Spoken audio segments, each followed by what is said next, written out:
Gimana? Siap di... Halo?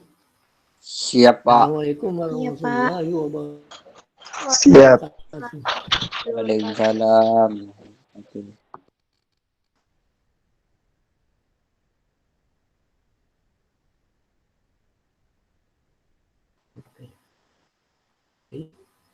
Yang bagus pertanyaan ini.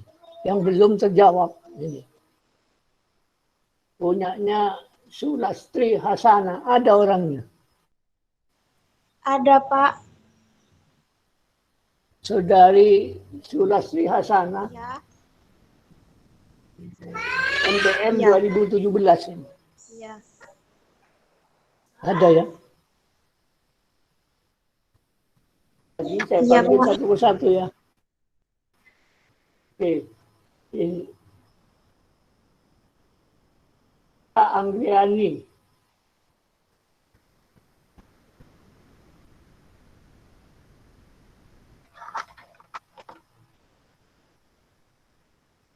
Saudari Selvia Anggraini.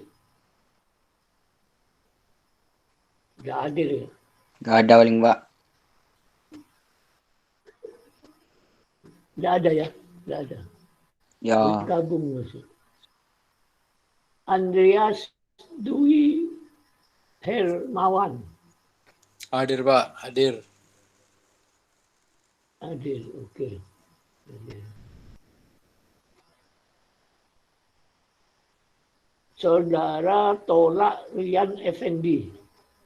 Pindah sore itu, Pak. Sore. Ya. Iya. Oh iya. Saudara Dodi Irawan. Ada ya, Hadir. Saudara Dodi ya? Hadir. Hadir. Ya, oke. Hadir. Saudara Dwi Putra. hadir, Pak. Saudara Ahmad Bagus. Hadir. Bagus. Ya. Ahmad Bagus hadir. Saudara Afifah. Ada, Pak. Ya, saudari Afifah ada. Ada. Gubernur namanya ini. Iya. Iya. Itu Ada kita. Ya sama ini. Mudah-mudahan jadi orang pangkat juga nanti. Ya.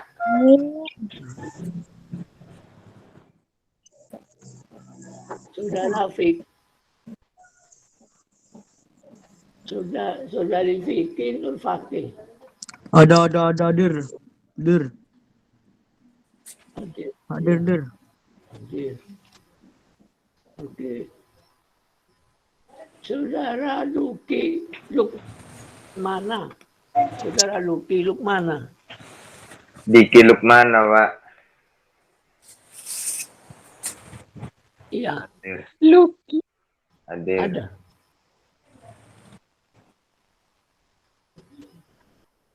Oh ya. Diki Lukmana hadir ya. Oke.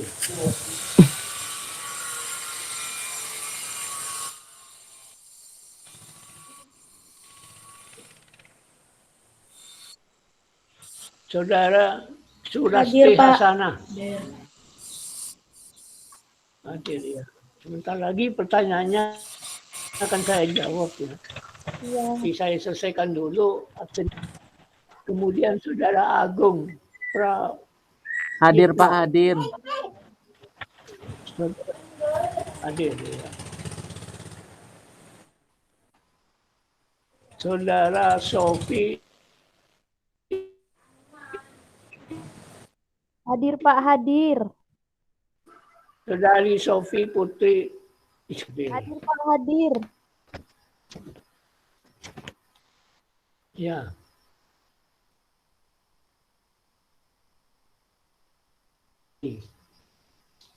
Saudari Niken Permatasari hadir. Ada Pak, Niken ada. Oh, ada. Oke. Ada Pak, Niken ada masuk. Oke. Oke.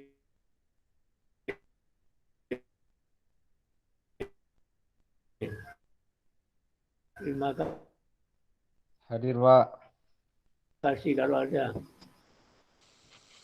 Kemudian saudari ya. Ada ya.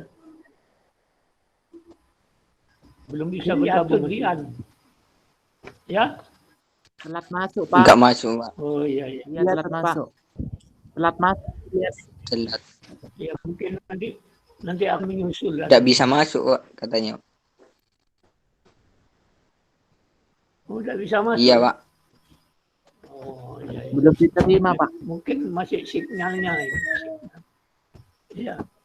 Kemudian saudari Rifaldui Octavian. Hadir, Pak. Rifaldui Octavian. Hadir. Hadir ya. Hadir. Belum bisa bergabung.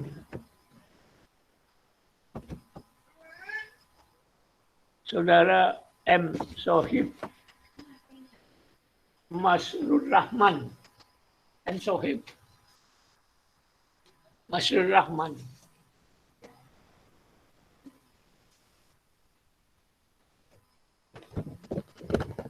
Masih belum bisa bergabung. Saudara Samsid Duha. Ada, Pak. Saudara Samsid ada. Samsid Duha. Kemudian saudara Salman Gaddafi. Ada, Pak. Ada, Pak. Saudara ada. Ya.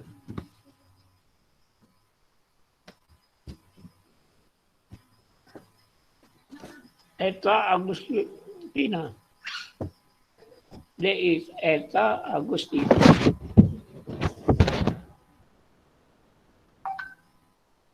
Eta Agustina ada.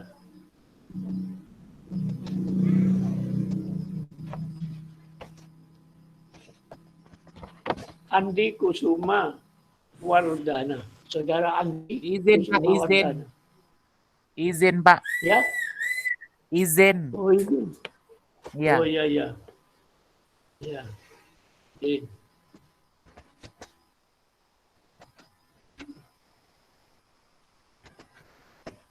Dek Reni Indri Yansa. Ada, Pak. Saudara Reni, iya ada.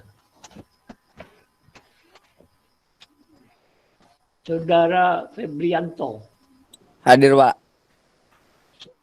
Hadir, iya.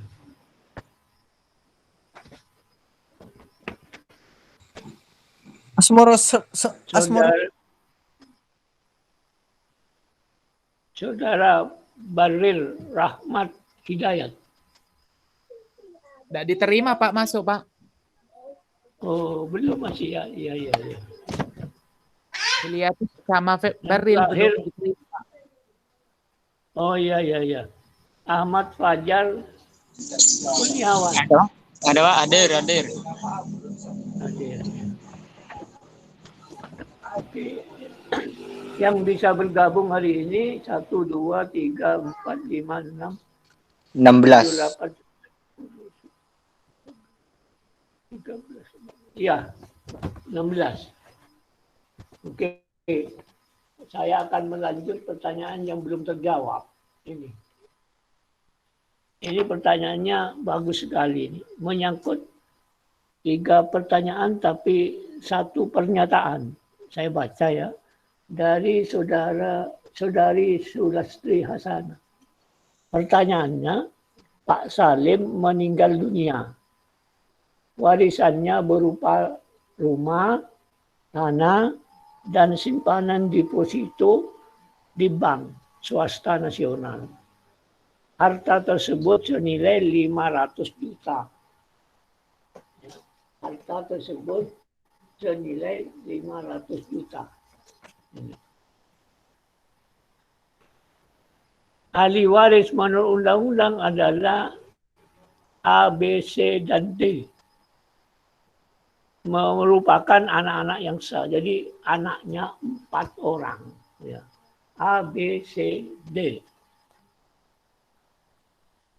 Ahli warisnya adalah 4 orang. Semua hidup pewaris, ya, pewaris pernah menghibahkan kepada A harta sebesar 100 juta.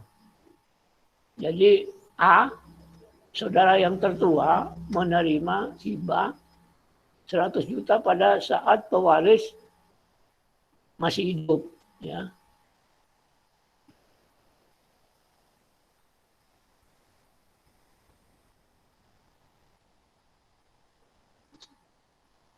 Ternyata Pak Salim menyimpan testamen yang setelah dibuka berupa hibah wasiat kepada K.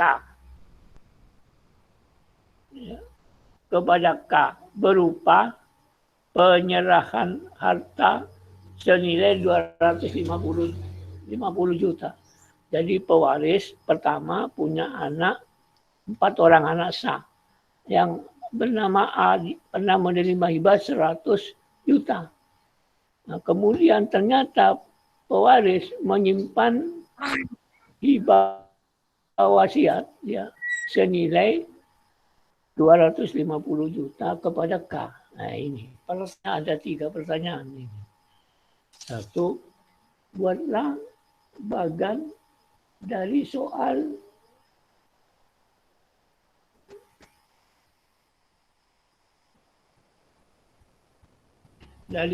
buatlah bagan dari soal kewarisan tersebut. Ini sudah, bagannya sudah. Yang saya sebutkan secara ilustrasi. Jadi P pewaris mempunyai anak kandung 4. Ya. Kemudian yang 4 anak kandung ini terdiri dari A, anak pertama B, C, D. Semasa hidupnya pewaris, anak kandung pertama diberi 100 juta hibah. Ini. Kemudian setelah meninggal dunia, ternyata pewaris menyimpan testamen ketika dibuka berupa uang harta waris sejumlah 250 juta. Pertanyaannya adalah buatlah bagan, sudah terjawab. Kemudian dan hitung bagian dari ahli waris menurut undang-undang. Karena berapa menurut undang-undang? Kalau dilihat dari bagan ini adalah masuk silsilah golongan pertama. Ahli waris golongan pertama. Ya. Kalau sisa harta warisnya ya sebelum membuka surat wasiat tinggal 500 juta ya. Berapa bagiannya? Laksanakan dulu wasiat yang diberikan. Berapa? 250 juta. Ya, sisanya tinggal berapa? Tinggal 250, 500 juta. Ketika pewaris meninggal dunia, pewaris meninggalkan harta senilai 500 juta. Itu. Kemudian berikan dulu wasiat 250 juta. Berarti sisanya tinggal 250 juta. Bagian masing-masing dibagi 4. Sisanya itu untuk A, B, C, D. Ya. Sisanya berapa? Masing-masing akan mendapat berapa? 250 juta dibagi 1/4. Itu bagiannya. Terus pertanyaan yang kedua.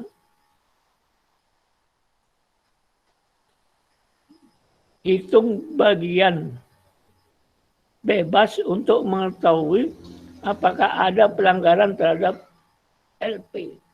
Jadi kalau mau menghitung LP, ya, kalau mau menghitung LP, di situ harus dilihat yang wajib ini. Harus dilihat dalam pelaksanaan wasiat ini. Yang dilihat pelaksanaan wasiat ini. Kalau pelaksanaan wasiat ini melebihi dari bagian bebas, ya, ini berarti ada pelanggaran LP. Bagian untuk menentukan bagian bebas berapa, Pak? Tentukan dulu LP-nya. Kalau LP-nya berapa LP-nya ABCD menurut pasal 954, ya, itu 914. Kalau 4 orang anak, LP-nya 3/4. Gitu. 3/4 masing-masing kali 1/4. Berapa? 3/16. Ya kan? Kemudian bagian bebasnya berapa? Nah, 3/16 ini. 3 masing-masing 3/16 kali, ya, kali harta waris. Gitu. Kemudian bagian bebasnya berapa?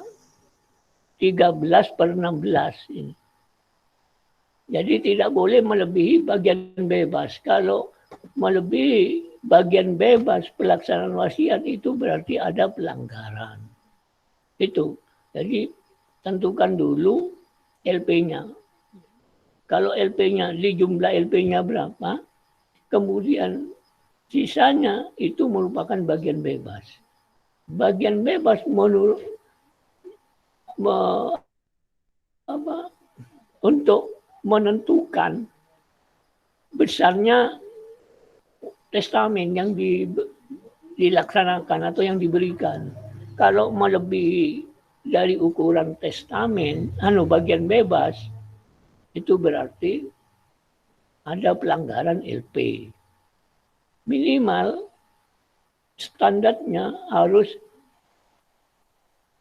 sebesar bagian bebas. Ya. Jadi bagian bebas ini 1 dikurangi jumlah LP. Gitu. Nah, sisanya itu merupakan bagian bebas. Jadi bagian bebas ini merupakan ukuran minimum. Ya, melanggar atau tidak pelaksanaan wasiat, melanggar LP atau tidak, itu tergantung kepada ukuran minimum. Ukuran minimum itu misalnya lebih besar daripada pelaksanaan wasiat, itu tidak ada pelanggaran. Tetapi kalau pelaksanaan wasiat lebih besar dari ketentuan minimum, itu berarti itu ada pelanggaran. Dan harus ada pemotongan itu. Pemotongan wasiat yang diberikan. Jadi kalau ahli waris legitimaris, ya, itu yang berhak mendapatkan LP. Sedangkan ahli waris yang bukan legitimaris itu tidak berhak menerima LP. Jadi ingat, ya, LP hanya diberikan kepada ahli waris berhak. Artinya ahli waris dalam garis lurus ke atas maupun ke bawah. Nah, ini disebut legitimaris, ahli waris legitimaris yang berhak. Contohnya misalnya, ada seorang bapak dan ibu mempunyai 2 orang anak kandung. Mempunyai 2 anak kandung. Kemudian yang 1 anak kandung meninggal dunia. Maka yang mempunyai LP, ahli waris legitimaris adalah bapak dan ibu, garis ke atas. Jadi yang tidak mempunyai LP adalah anak kandung. Itu dalam garis golongan kedua. Tetapi kalau dalam ahli waris golongan pertama, garis ke bawah, adalah orang tua tidak punya LP. Itu. Tetapi orang tua anak kandung mempunyai LP.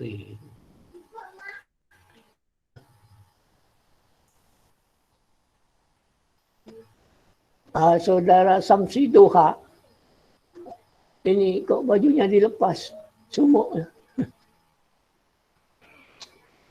Oke, Jadi standarnya ya, standarnya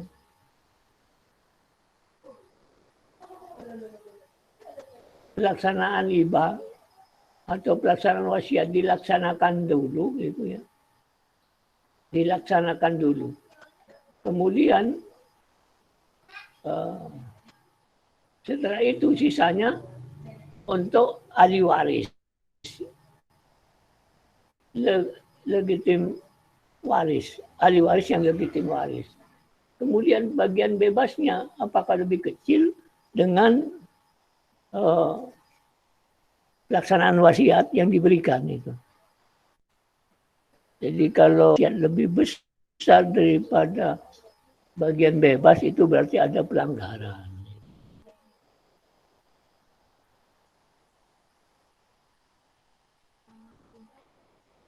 Kemudian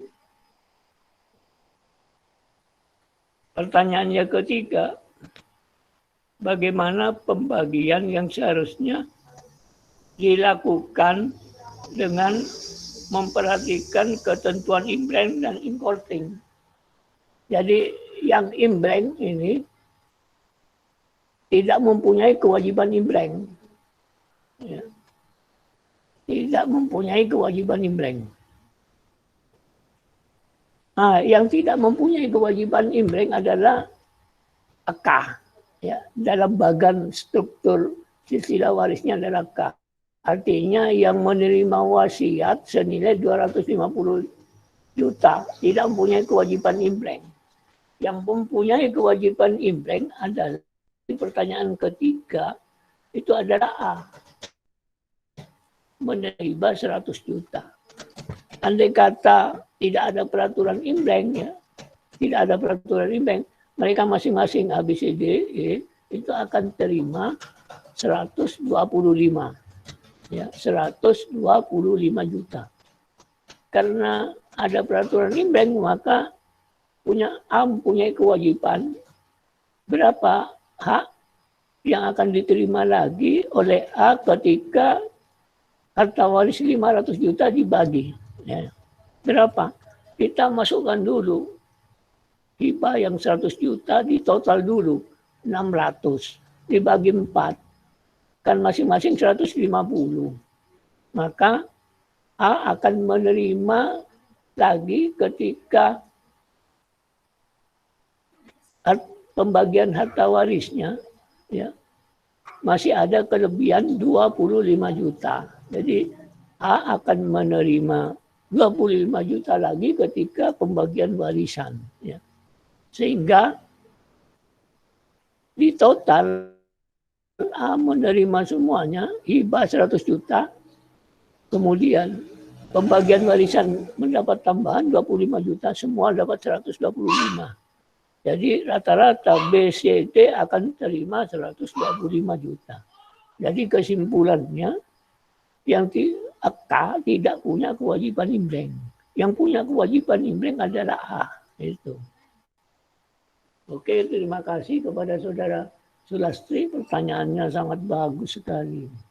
Iya, Karena Pak. dalam pertanyaan ini ya, karena ada ini cuma berarti Saudara Sulastri ini belajar duluan masalah importing. Padahal importing ini kan belum saya berikan bahannya. Itu. Ini sangat bagus sekali ya.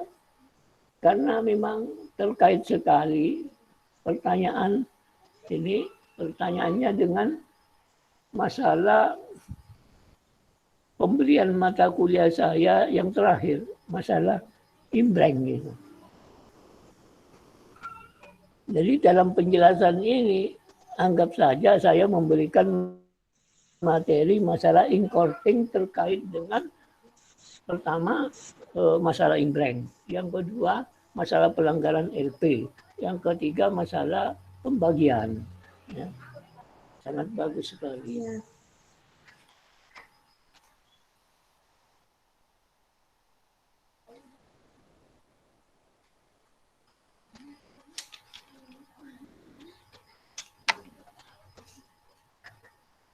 Kemudian ada pertanyaan lagi.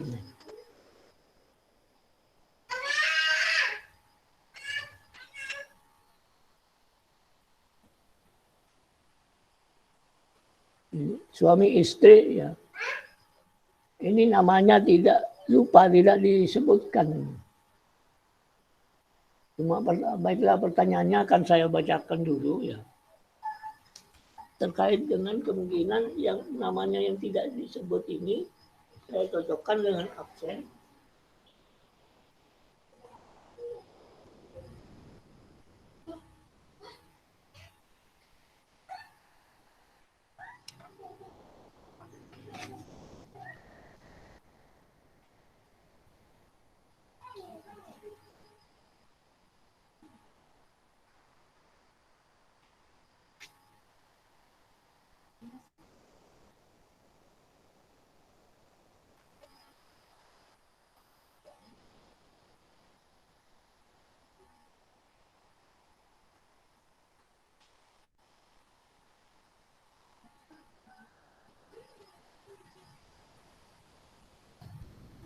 Ini pertanyaannya, kemungkinan ini dari saudari Eva mungkin. Iya. Tidak ada namanya ini. Dan pertanyaannya, bagaimana jika seorang anak diangkat anak oleh keluarga lain? Menurut Undang-Undang Nomor 23 Tahun 2002, apakah akan menyebabkan anak angkat akan kehilangan hak waris dari orang tua kandungnya? Ini.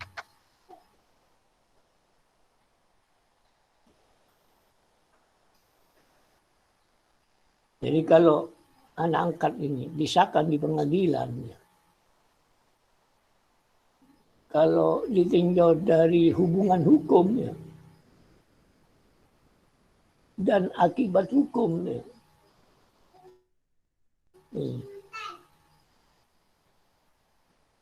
tidak ada penjelasannya di dalam kitab Undang-Undang Hukum Perdata. Tidak ada penjelasan di dalam pasal-pasal.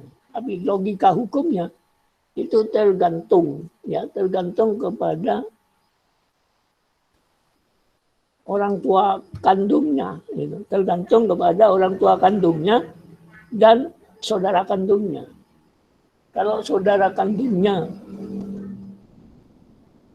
menganggap bahwa saudaranya itu diambil orang, ya saudaranya itu dalam posisi dianggap bukan saudara kandungnya, ya, karena saudaranya diambil alih hak warisnya. Jadi kalau sudah mendapat putusan pengadilan, ini kan statusnya menjadi sama ahli waris dengan anak kandung, itu. Jadi yang mengangkat anak angkat itu orang tua angkatnya mempunyai kewajiban memberikan hak warisnya kepada anak angkat sehingga statusnya sama dengan anak kandung. Kemudian hubungan dengan orang tua kandungnya ini putus atau tidak tergantung kepada kedua orang tuanya. Jadi yang pertama. Yang kedua tergantung kepada saudara kandungnya. Maksudnya apa? Kalau dengan orang tua kandungnya diberi dan diberi warisan, kemudian saudara kandungnya tidak setuju, artinya menuntut, ya, ini bisa-bisa saja sudah keluar dari hubungan kekeluargaan, gitu. Bisa saja, gitu. Kehilangan hak warisnya, ya. Kehilangan hak warisnya dari orang tua kandungnya. Ya. Jadi yang menentukan adalah maksudnya kalau sepanjang dari pemecahan warisan, pemberian warisan dari orang tua kandungnya tidak ada tuntutan, ya, dari pihak saudara kandungnya, maka sah-sah saja dia akan menerima harta waris dari orang tua kandungnya.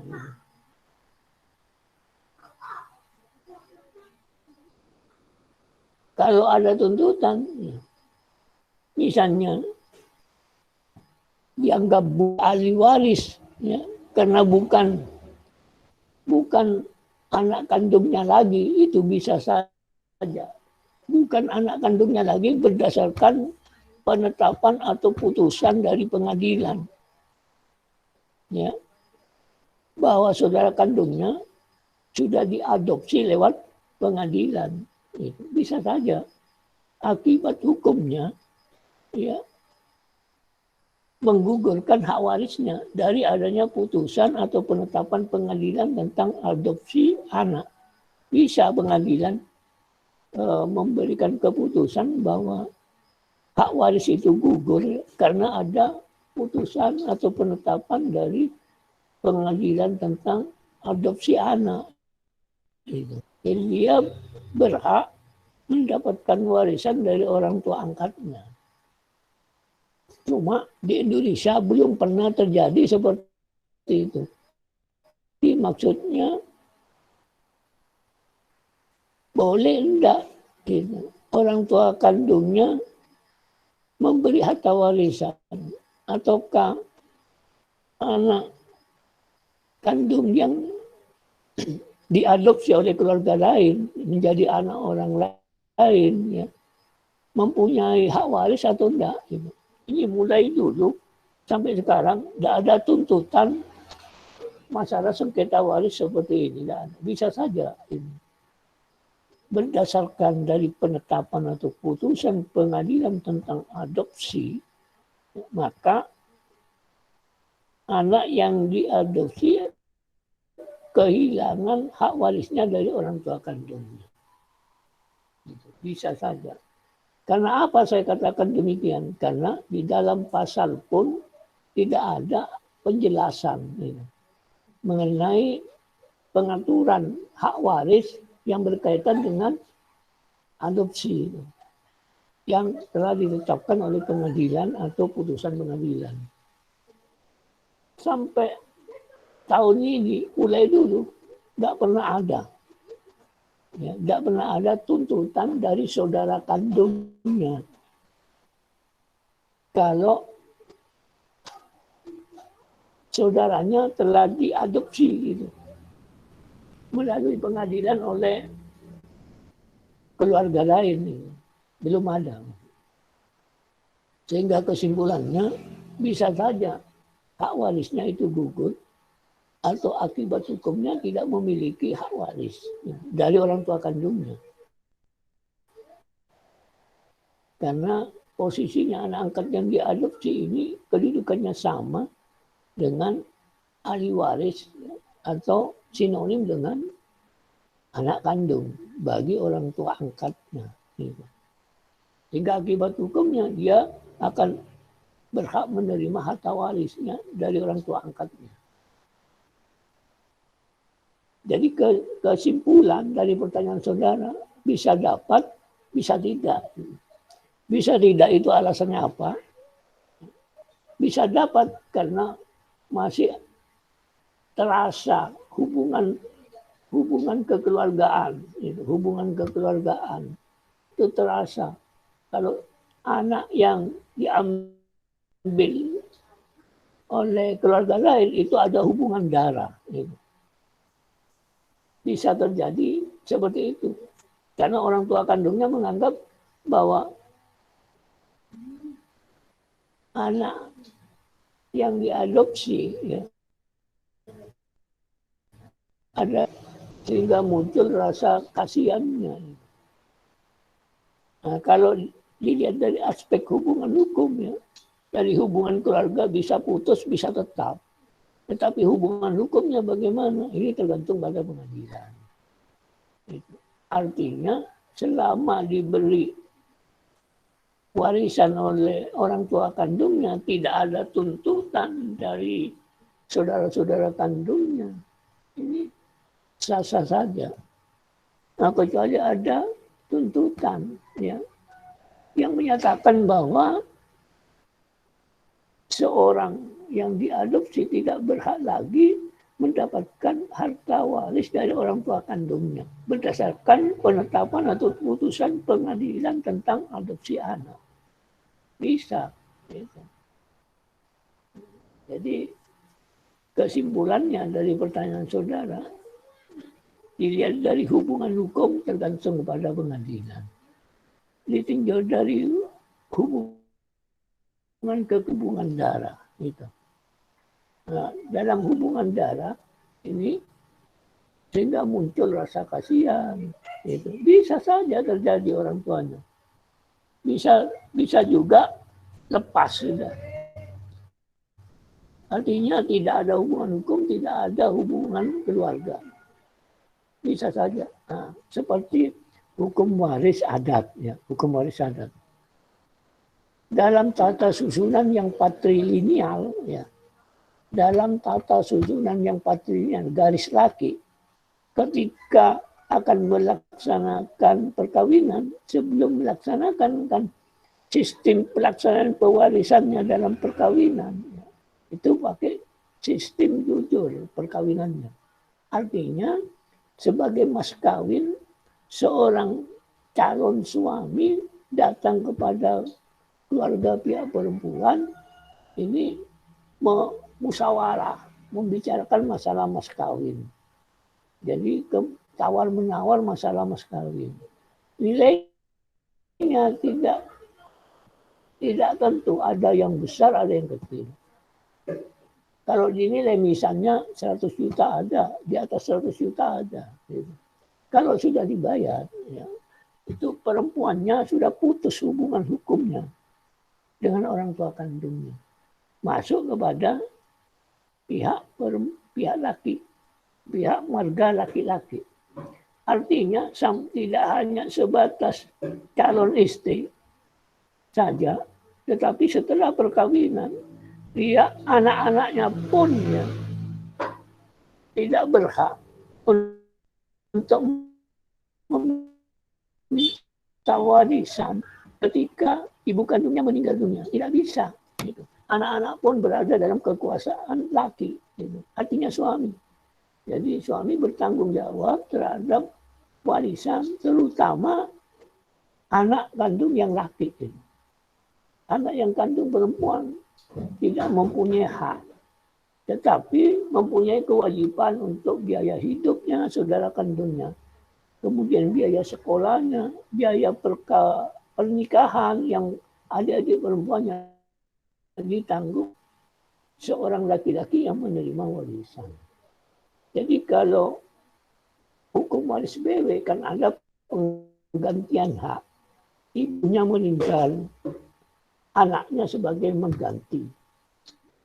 Tetapi dalam hukum waris adat, dalam tata susunan yang patrilineal, ibunya meninggal, maka tidak punya hak untuk mengganti posisinya seorang ibu terhadap orang tua kandungnya.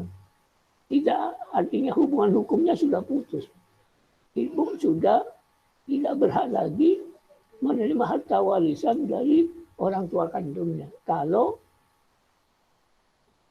kawin dalam tata susunan yang patrilineal. Jadi masuk dalam klan bapak sudah, suami. Hubungan hukumnya itu putus. Ya. Jadi dalam BW, ya, anak angkat itu yang diadopsi kemungkinan masih bisa menerima harta waris dari ibu kandungnya. Kalau dalam tata susunan yang patrilineal, anak angkat yang dinamakan anak angkat itu anak yang dikawinkan. Jadi perempuan semua tidak ada ahli waris laki-laki. Maka yang berhak adalah laki-laki. Caranya bagaimana? Harus mengundang mantu, mengambil anak, dijadikan mantu. Nah, mantu ini nanti sebagai ahli waris dari ayah kandungnya istrinya. Gitu. Dari ayah kandungnya istrinya. Kalau mantunya ini sudah putus hubungannya dengan orang tua kandungnya. Ini kalau tata susunan yang patrilineal. Hubungan hukum putus. Hubungan kekeluargaan putus. Jadi yang laki-laki yang kawin dengan orang Bali yang menganut tata susunan patrilineal hubungan hukumnya putus dengan orang tua kandungnya, hubungan kekeluargaannya juga putus. Jadi yang mantu laki ini yang kawin dengan orang Bali dalam tata susunan yang patrilineal itu sudah menganut garis laki. Itu. Dia sebagai ahli waris dari ayah kandungnya pihak istrinya. Gitu. Jadi mantu itu sebagai ahli warisnya nanti. Kalau anaknya yang perempuan semua, tidak ada anak laki. Dia mengambil anak angkat untuk dikawinkan dengan putrinya. Nah, anak angkat ini tentunya kalau anak angkatnya ini dari orang Jawa, maka hubungan hukumnya putus dengan keluarganya. Hubungan kekeluargaannya juga putus. Yang laki ini harus masuk kepada sistem adat yang berlaku di Bali. Menurut garis, masuk dalam garis laki, garis ayah. Gitu. Nah, kalau dalam BW, anak angkat ini, anak angkat yang diadopsi, masih kemungkinan ya, mendapatkan harta waris dari orang tua kandungnya. Sepanjang tidak ada tuntutan dari saudara kandung. Oke, sudah terjawab pertanyaan ini.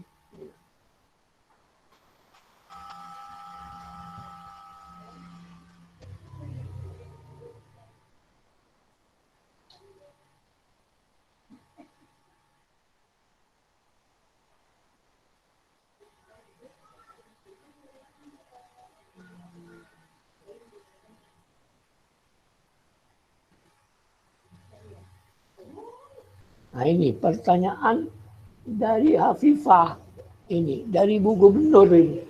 Namanya Hafifah. Ada orangnya? Ada, Pak. Waktu itu kan udah kayaknya dijelasin sama Bapak. Iya, ini mau saya ulang karena pertanyaan berkaitan dengan pertanyaan yang barusan itu.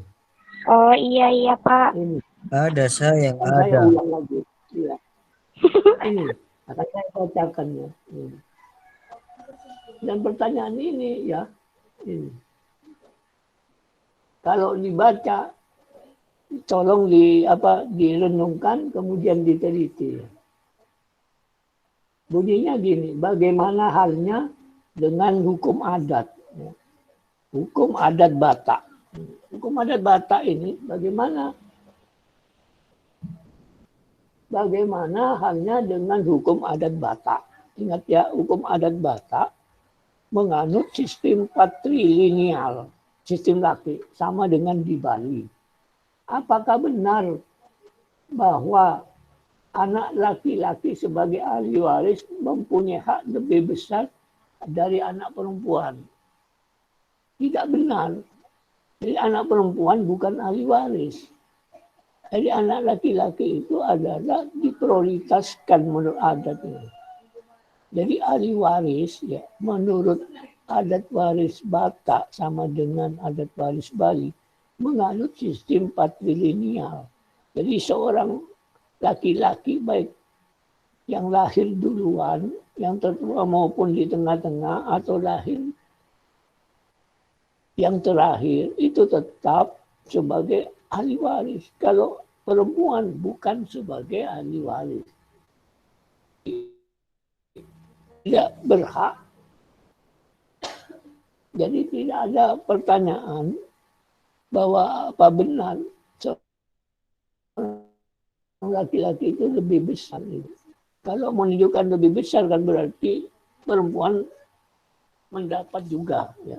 Tetapi dalam tata susunan yang patrilineal waris adat, baik di Batak maupun di Bali, itu laki-laki yang diutamakan, bukan perempuan.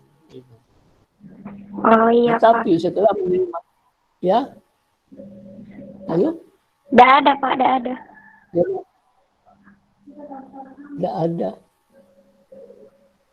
Ya. Jadi dalam hukum, dalam waris adat Batak maupun Bali yang menganut tata susunan patrilineal garis laki itu ahli warisnya kalau sudah kawin punya anak, dari anak yang laki-laki sebagai ahli warisnya. Kemudian di sini, apabila sebagai ahli waris perempuan merasa dirugikan, apakah dimungkinkan untuk memakai hukum waris barat? Nah ini.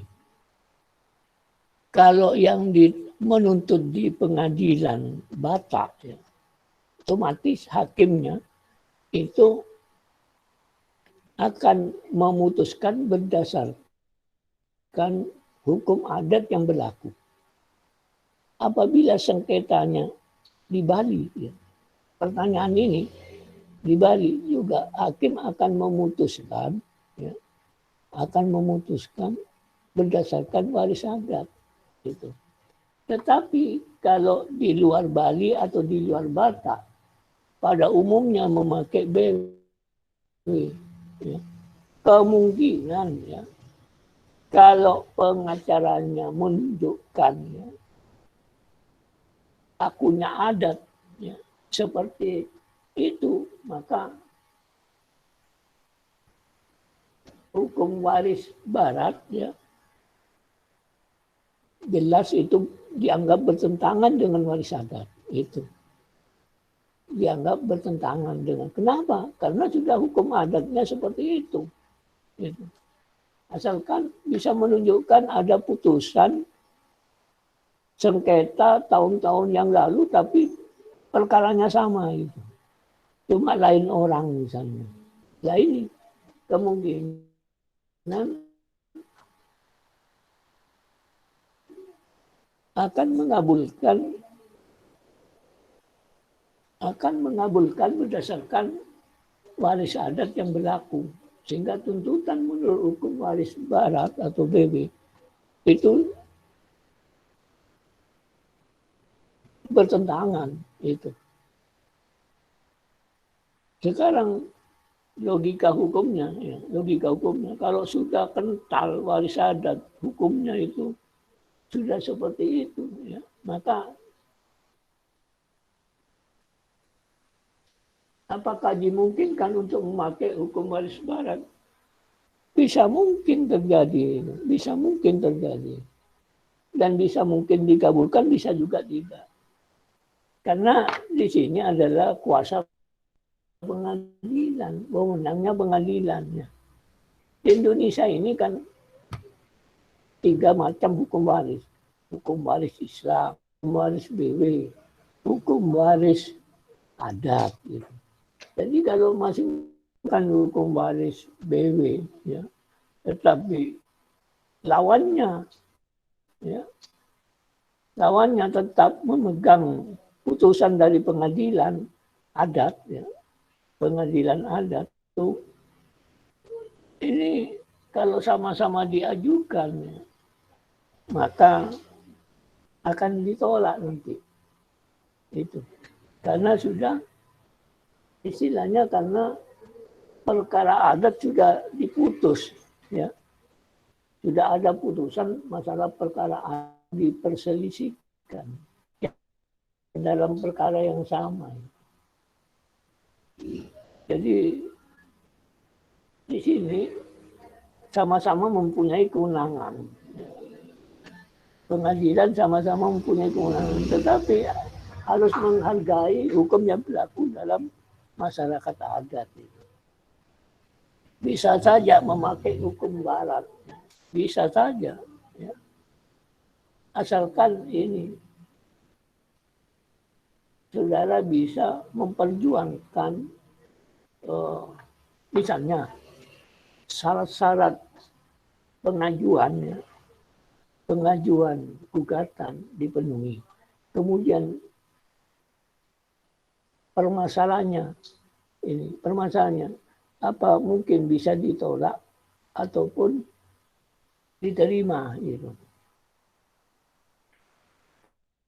Kalau ditolak ada putusan pengadilan, ya. Walaupun putusan pengadilan bukan dari dari pengadilan negeri misalnya, tapi ada putusan dari kepala adat itu setempat.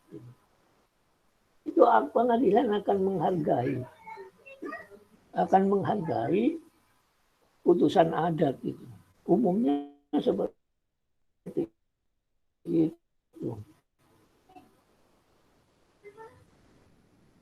Jadi momen pertama, cara membuat surat gugatan harus dipenuhi. Yang kedua, bagaimana syarat-syaratnya secara administrasi. Kemudian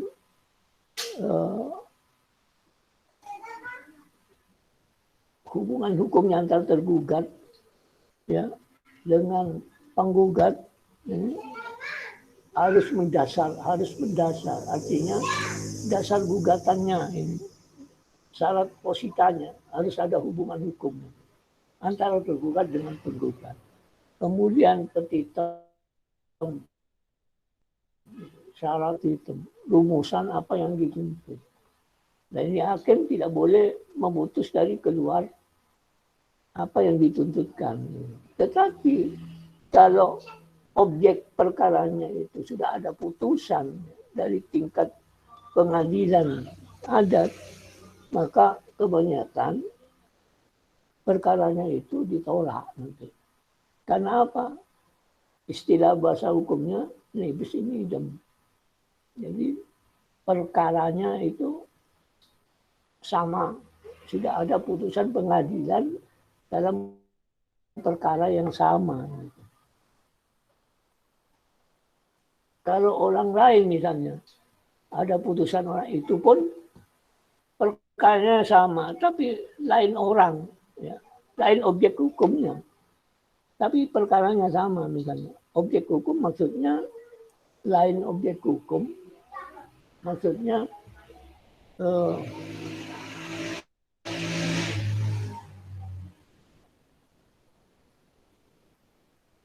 objek hukum ini perkaranya. Jadi lain objek hukum itu tidak apa-apa. Tapi kalau sama dengan kalau sama objek hukumnya, tapi orang lain, ini bisa dijadikan dasar nanti. Oleh yang dimaksudnya di sini ini perkaranya sama, orangnya sama. Sekarang perkaranya sama, objeknya tidak sama, artinya subjeknya tidak sama. Maaf, yang tidak sama ini subjeknya. Kemudian misalnya kasus misalnya menuntut dengan cara dasar BW yang dipakai. Kalau perkaranya sama, ini tidak termasuk nebis ini. Yang masuk nebis ini demi objeknya sama. Perkaranya sama objeknya. Nebis ini. Kebanyakan perkaranya yang ditolak.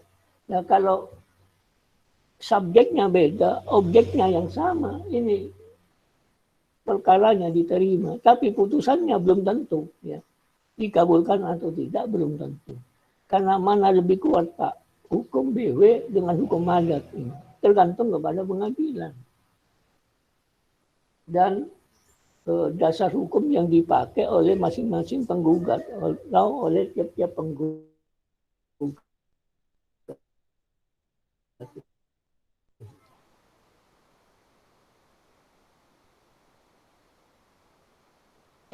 Secara BW. Ya.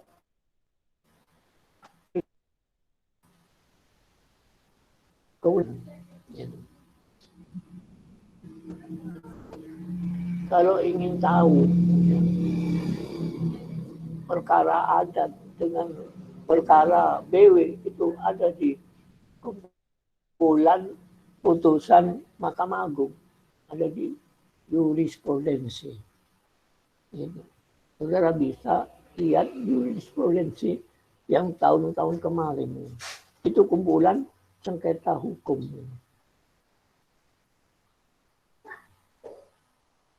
Jadi kumpulan dari beberapa putusan Mahkamah Agung yang diistilahkan menjadi jurisprudensi, menjadi dasar hukum. Di sana. Jadi lihat di jurisprudensi tahun 2020 ke bawah. Bisa juga dilihat jurisprudensi tahun 2000 ke bawah. Itu artinya kalau masih tahun 2000 ke bawah ya, putusan Mahkamah Agung yang dimasukkan dalam jurisprudence itu tetap berlaku. Aturannya tetap berlaku. Dasar hukumnya yang dipakai.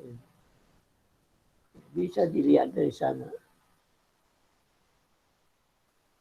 Atau sebaliknya ini.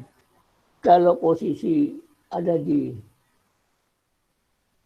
posisinya luar Jawa misalnya, tidak menganut, keluarga yang tidak menganut, tetapi sebagian keluarga dari mertuanya tidak menganut adatnya, tetapi mantunya, salah satu mantunya, ini masih menganut adat setempat dari daerah asal, kan bisa terbalik nanti. Apakah mungkin, Mbak, secara adat bisa dituntut? Gitu. Kalau pembagian warisan menurut BB, sedangkan menurut adat itu dianggap merugikan, ya. Dianggap merugikan karena yang disengketakan menurut BB. Ya bisa-bisa saja, gitu. Bisa-bisa saja. Misalnya ambil mantu dari adat patrilineal, ya, kawin di Jawa. Jadi hubungan kekeluargaan tidak putus, hubungan hukumnya tidak putus. Kalau misalnya pelaksanaan pewarisan menurut BW kemudian yang merasa dirugikan, kan bisa-bisa saja menuntut kepada pengadilan dasar hukumnya pakai waris adat. Bisa saja. Sebaliknya dari pertanyaan ini. Jadi di Indonesia ini ada 3 macam waris adat. Waris, hukum waris BW. Pengadilannya ini jelas peradilan umum di tingkat PN. Kemudian hukum waris Islam, pengadilannya bisa menuntutnya lewat PA, pengadilan agama. Kalau waris adat kemana, Pak?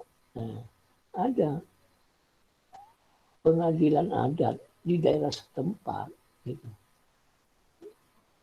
Tetapi tidak menutup kemungkinan juga putusan adat melalui pengadilan negeri. Gitu. Melalui pengadilan agama. Tidak menutup kemungkinan. Biasanya terakhir kalau sudah tingkat kasasi Mahkamah Agung. Putusan Mahkamah Agung, sengketanya adalah masalah sengketa BW dengan sengketa adat dijadikan satu.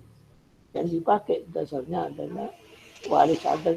Bisa saja putusan Mahkamah Agung mengabulkan dari tuntutan adat dalam perkara waris adat. Karena itu saya anjurkan kepada saudara bisa melihat jurisprudensi tahun 2020 ke bawah atau 2002 tahun 2000, jurisprudensi tahun 2000 ke bawah. Itu macamnya putusan banyak. Putusan sengketa waris adat, sengketa waris Islam, sengketa waris ini, waris BW. Oke.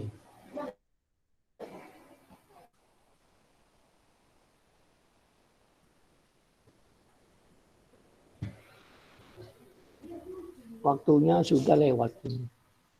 Ya. Sampai jam berapa? 8.30 sampai Jam 9, jam 9 lewat 45. Oh ya. Ya ini berarti waktunya hampir, ini jam 9.39 juga. Iya. Ya.